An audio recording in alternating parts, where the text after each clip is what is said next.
Yeah, when you think of Attila the Hun and then later Genghis Khan, Yeah. they were not good people. The two men, you have the Hun and the Pope, Mano e Popo, they have a conversation.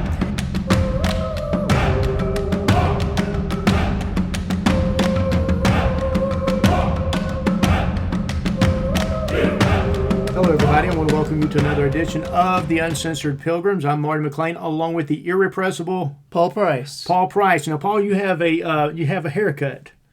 Yeah, got a coupon. Every time Paul gets a haircut, I say, man, I like your hair. He says, I got a coupon in the mail. Yeah, great clips. They're great. They send you out a coupon in the mail, or as some people say, a coupon. Coupon.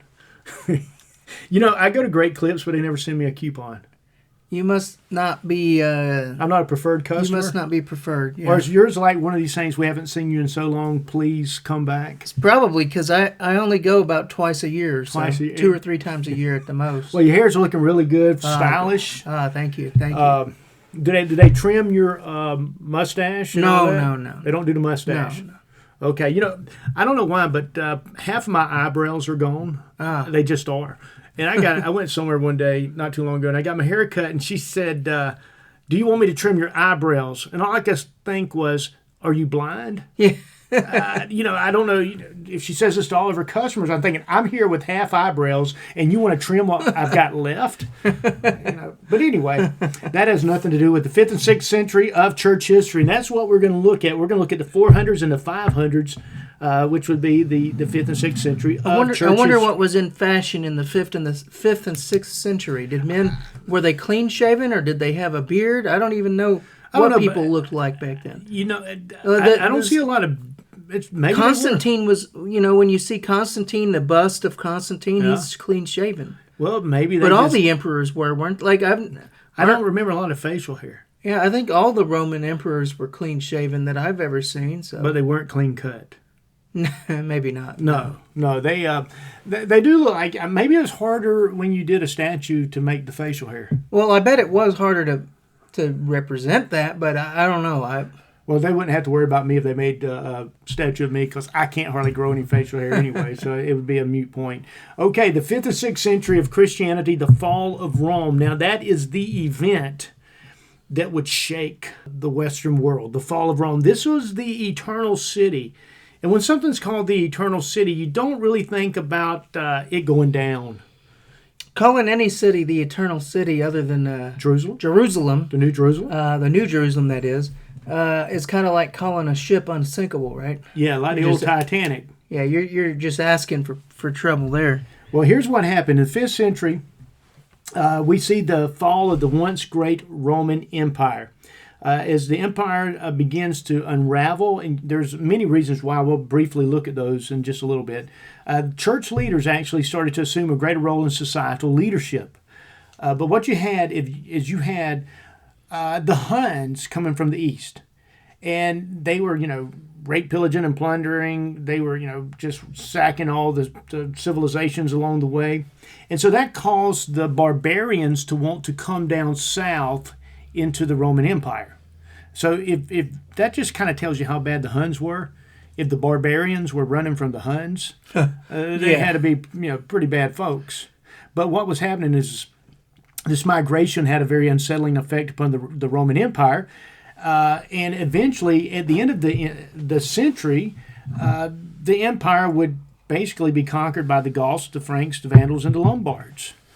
But you had the pressure, first of all, being put upon these barbaric tribes to the north and to the east. The pressure was put on them by the Huns as they were coming in, and it was very unsettling to the empire. The barbarians had to seek safety from the Huns, and they started filtering into the empire. They actually got permission to cross the Danube River and come into the Roman Empire. Now, the Huns were coming out of, weren't they coming out of, the Mongolian steppes type of area? Yes, it's from the north and from the east. So very similar to later on you would get... the Mongols? The Mongols, yes. Genghis Khan and the Mongols. Yes. But the Huns were like a related group just earlier on, weren't they? I think so. Yes. So they that group of people, they just... They just like to sweep around and take everybody over, don't they? Yeah, when you think of Attila the Hun and then later Genghis Khan, Yeah. They were not good people. They just weren't. But you have them coming down, and they're forcing the barbarian tribes to come filtering into the Roman Empire. And what they did is they got permission. The Romans said, okay, come on over. And it started being a whole bunch of them coming over into the empire. And they try to keep them in a certain area. And the food and supplies that they were supposed to supply for these folks really didn't get through a lot of times. And they were starving. And it is said that a lot of them, the Visigoths, they had to sell their children into slavery in order to be able to have dog meat. Oh.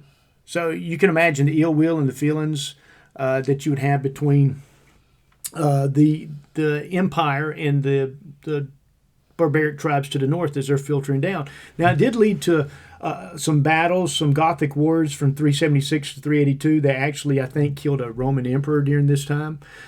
But there's one guy, his name was Alaric. He was a Goth, a Visigoth, and he had asked for gold, silver, pepper, and farmland. But the emperor had told him no, so you know what he did? He just came on down Italy and he came to Rome. And in 410 A.D., Alaric and his barbarian hordes, they show up at Rome and they ransack the city for 3 days. Wow. They breach the walls, they come into Rome, and Rome falls. The city itself is penetrated. Yes. And this had such a devastating effect. Even the church leader Jerome, he would say, quote, "My voice sticks in my throat. The city that took the whole world captive is itself taken captive." So 410 AD is the first time the city of Rome is penetrated, the walls are breached, the barbarians come inside, but they leave after 3 days. All right.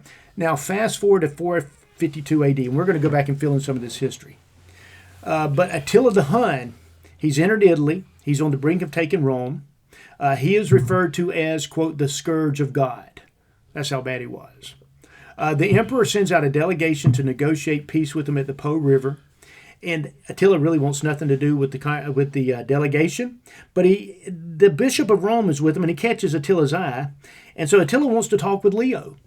Yeah, Leo is the bishop of Rome. I mean, look to Leo as the first pope, as far as actually having that position and exercising that power in some ways. The two men. You have the Hun and the Pope, mano e popo. They have a conversation. And at the conclusion of that conversation, Attila agrees not to attack Rome. Okay. I mean, he's at the edge of Rome. He's going to rape, pillage, plunder. We're going to burn the place. But Leo talks to him man to man, and not only does Attila agree not to attack Rome, he actually leaves Italy. Do we have any idea what might have been said? There's a lot of conjecture. I don't know what exactly what was said, but here's what we do know for some of the motivations. Historians, here's what they suggest. They suggest that Attila was looking for a way out. He was looking for a reason to retreat. His army had been suffering from an epidemic. His men were at the point of mutiny. So this, with the Pope, that gave him a good out. And it wasn't too long after that he retreats in what we know, I reckon, is today Hungary, the center of his power. And so that's why it's called Hungary, yes, because they're Huns, right, basically. And he chokes on his own vomit and blood, I think. Oh. It was on his wedding night, if I read correctly. Attila? Yeah, Attila. So was he just overindulging on his wedding night? Wouldn't you think Attila the Hun would be prone to over... You would think. Yes.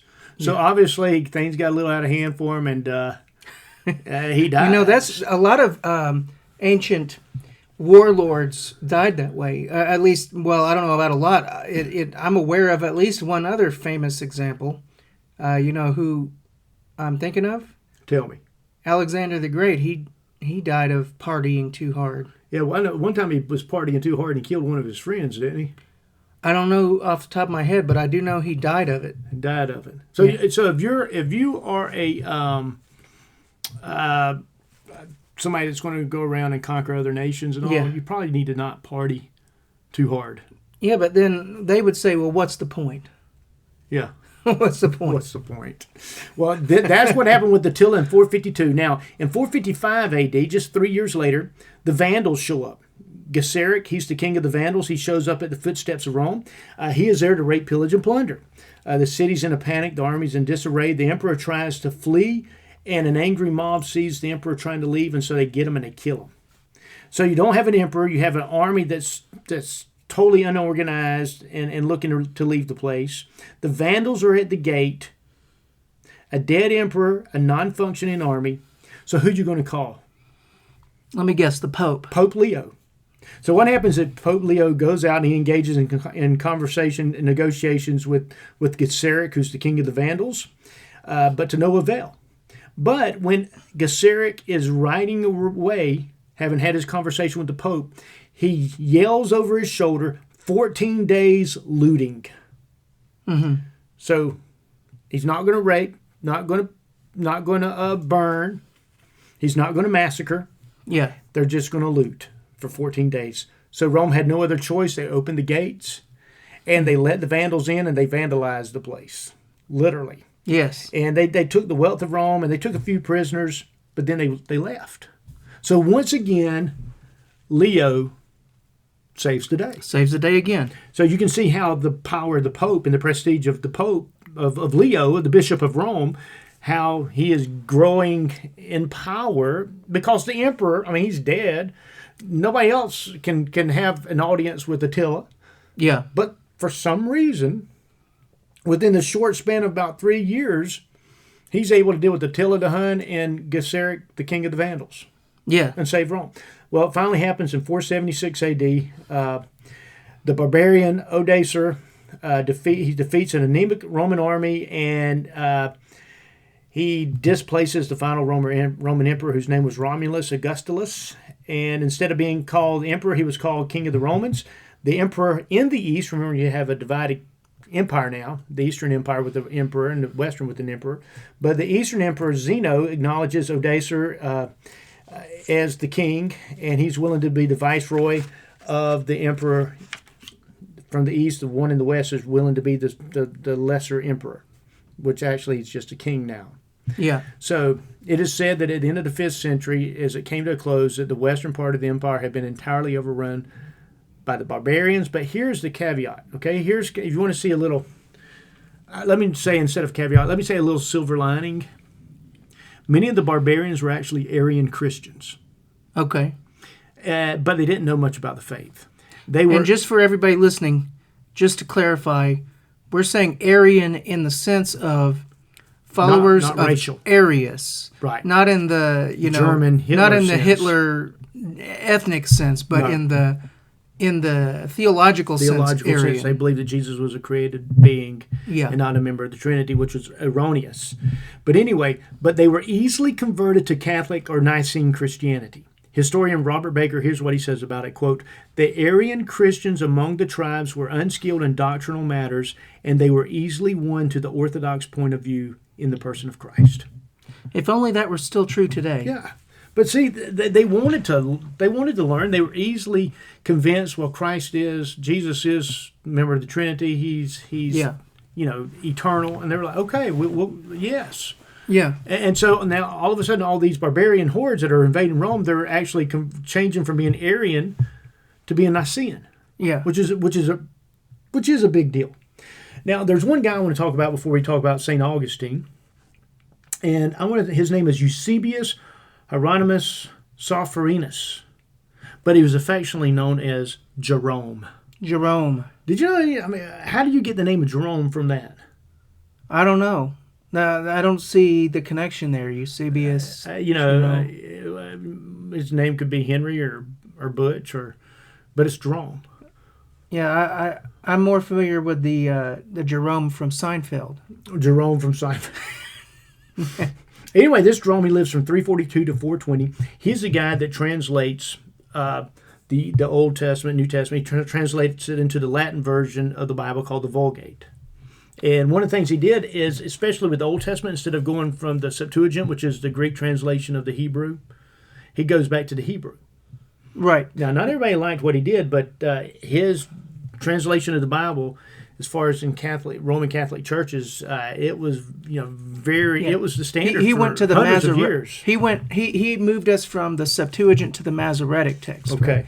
And see, I think there's both good and bad parts to that. Okay. So, because there are some of those places in the Masoretic, like we've talked about before, where it looks like they've been mishandled by the Masoretes, and they've kind of obscured some of the messianic prophecies are obscured in the Masoretic text, where they're, and even, the New Testament sometimes quotes some of these prophecies, and when you read it in the Septuagint, it reads the same as how it is quoted in the New Testament. Right.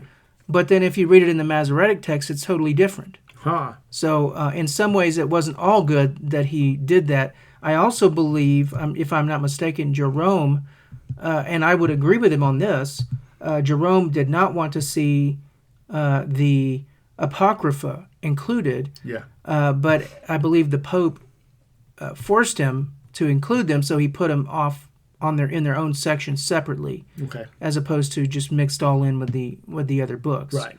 Because he did not believe the Apocrypha were, inspired. So. Okay.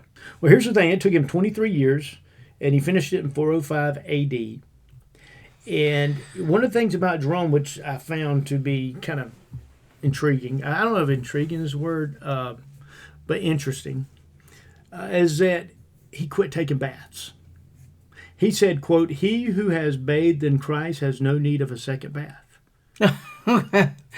Well, so he quit washing himself, and then he taught these two women, Paula and Marcella, that he lived with. It was platonic, trust me, and they were also studied scriptures and everything. But he taught them they didn't bathe either, and he talked about Paula. This was kind of a compliment to her piety. He said, quote, "She was squalid with dirt." That's not. That's almost as bad as what Origen did. Taking the castration literally. I think so. What you can see in the early church, some of these guys, they got very quite literal with some stuff. Very literal, sometimes to a fault, apparently, but Jerome, he translated the Bible. He probably didn't have the best social life. I mean, if you're not going to bathe, you're just not going to hang out with folks all the time. I mean, it's weird because, even Jesus washes the feet of the disciples. I mean... And you would think that... Why, why wash... I mean, that just doesn't make sense. Yeah, so... Well, that's Jerome. Now we're going to talk about St. Augustine, who lived from 354 to 430. Okay. Now, St. Augustine, he's one of the biggies. Yes. I mean, if you want to, he's one of the biggies. He's one of the most influential guys in church history. Yes, sure. And continues to be influential. Oh, yeah. He was born in what we know in North Africa today as the nation of Algeria. That's kind of the area he was born in. His father was a pagan. His mother, Monica, was a Christian. Now, wasn't it called Hippo at that time? Yes, we're gonna get to that in just a little bit. As a young man, he fell in love with a woman and had an illegitimate son, and he named him Deodatus. They were together for 13 years, and initially, Augustine followed the teachings of Manichaeism. Yes. Did I nail that, Paul? Yeah, Manichaeism. Yeah. Manichaeism. It taught that Jesus was spiritual and had no material body. I know there's a lot of other things that's associated with that. It's kind of a Gnostic offshoot of Zoroastrianism, the Persian religion. Yes. And it's a dualistic cult that teaches an eternal evil God coexists with an eternal good God. They're in an eternal conflict, kind of like the yin and the yang kind of thing. Wow.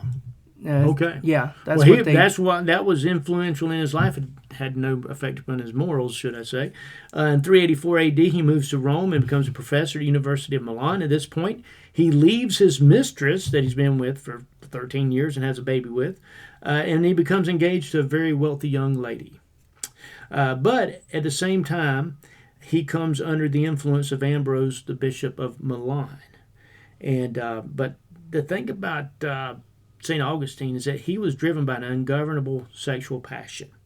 And years later, he wrote about his sexual passion that he was just governed by, that he was driven by. He said, quote, "The evil that was in me was foul, but I loved it." Okay. So his soul was vexed as he learned from the bishop, and one day when he's walking in the garden, he hears a child's voice saying, "Take it and read it." He picks up a New Testament and he turns to Romans 13 through 14, which says, quote, "Not in rioting and drunkenness, not in chambering and wantonness, not in strife and envying, but put ye on the Lord Jesus Christ, and make not provision for the flesh to fulfill the lust thereof. And from this is what Augustine says about this passage. He says, quote, instantly as I reached the end of the sentence, it was as if the light of peace was poured into my heart, and all the shades of doubt faded away. Okay. He believes at that time he is converted. And on Easter 387 A.D., Augustine and his son are baptized by Ambrose of Milan. Yeah. So shortly thereafter, he returns to North Africa with his mother and his son. But his mother dies shortly thereafter, and then a year later his son dies. So he loses his mom and his son within a very short period of time. Yeah, and I think if you, as I understand it, he writes a lot about this stuff in his autobiography, the Confessions. Right. Confessions of Augustine. And I think what you find, one of the things that drove him was this philosophical thing which we today call the problem of evil. Yep. He was searching for an answer to that. That's actually what got him into the cult of Manichaeism to begin with. He was looking for an answer So it predates his conversion. Yeah. This philosophical issue predates his conversion because he wants to know, how is it possible that we live in a world of both good and evil? How can evil coexist with good in the same world? Yeah. And the Manichaean cult gave an answer that satisfied him initially, which was that, well, it's because you have two different gods, a good and an evil god, and they're fighting each other. But then ultimately that didn't satisfy him, and it was Ambrose who was able to provide the true Christian answer. Yeah. And then he would later expound upon that and explain that evil doesn't exist in and of itself. Evil only exists as a perversion of something that is good. Huh. Just like cold doesn't exist. What cold is an absence of heat, right? So you take away all the heat out of a room and you have a cold room. Yeah. But the cold isn't a thing that you can put into a room. Okay. Does that make sense? Yeah. And in the same way, evil isn't a thing that you can put somewhere or even a thing that you can create. It's a perversion or a lack of a good thing that should be there that isn't there. Yeah. That's what he explained. Okay. So I think that's a good explanation. Yeah. Well, it sounds like he's a thoughtful guy. Oh, yeah. Well, in 390, he is ordained as a priest. In 395 A.D., he's made the bishop of Hippo in North Africa. Now, when Rome fell in 410 A.D., everyone was shaken to the core. A lot of the people who fled Rome, and they came to North Africa, so he was like being inundated with folks filtering down, as you can imagine. And you can imagine in a society like that, where there's all the pillaging and looting going on, and the government has failed, you're probably going to try to get away from there, I guess. Oh, yeah. So many wanted to blame the Christians because Rome had fallen. They said that Rome had been strong when they were pagan, but seemed to become weak after becoming Christian. Now, that in response to this, Augustine wrote this famous work, The City of God. And he groups men in two categories, the mass of the godless and the company of spiritual men. The worldly city is united by the common love for temporal things, and the city of God is bound together by the love of God. Now, Bruce Shelley does a good job in summarizing all this. But Augustine writes, quote, the earthly city will not be everlasting, for when it is condemned to the final punishment, it will no longer be a city. We have learned that there is a city of God, and we have learned to become citizens of that city with the love inspired by its founder. Now, Augustine would point out that a civilization can fall without implicating or affecting the Christian church. Quote, the city of man cannot blame the city of God for its own decay, and the church may well prosper at the same time that other powers fail. This is no surprise to us to see the kingdoms of men rising and the kingdoms of men falling, because our commitment is not to eternal Rome. Our commitment is to Jesus Christ and exclusively to the kingdom he is building. I can imagine pastors and churches having to say something similar today if they're in the United States, and if the United States were to fall. Yeah. I can imagine similar things being asked and similar types of reasoning having to be employed there. So I think we'd make a beeline to the City of God written by Augustine. Yeah, probably should. I think that would be, matter of fact, we probably need to start reading it. Yeah. We probably need to start reading it right now. But anyway, one more thing about Augustine, he struggled obviously with the sexual desire. He believed that sin was a sexually transmitted defect and sex was inherently evil. He also believed that infant baptism, quote, purged primal sin and prepared someone for salvation. Yeah, And, so I think you're starting to see there's a lot of problems in Augustine's thought. Him and Jerome also had some kind of different thoughts about the sexual things. He just ran from it, and it's almost like they did not know how to have a sexual identity in this time and be close to the Lord in some ways. Yeah, and I think that wrong doctrine obviously impacted the church negatively over the centuries. Well, you had all the priests going into celibacy. The celibacy was looked at as a higher calling. Yeah, and that's so opposite to what the Bible teaches. Yes. So it's unfortunate that philosophy got mixed in with Christianity. So much is an overreaction to a bad thing. Exactly. Because it was such a sexually perverse time, and there's so much sexual promiscuity during that time to where, there's such a reaction against that, a repulsing back from that it's an overreaction. And I think you can find examples all throughout history of that type of thing going on. Yeah. Not just with sexual issues, but all sorts of different issues. A reaction to reaction is an overreaction, and then you have to have another reaction to an overreaction.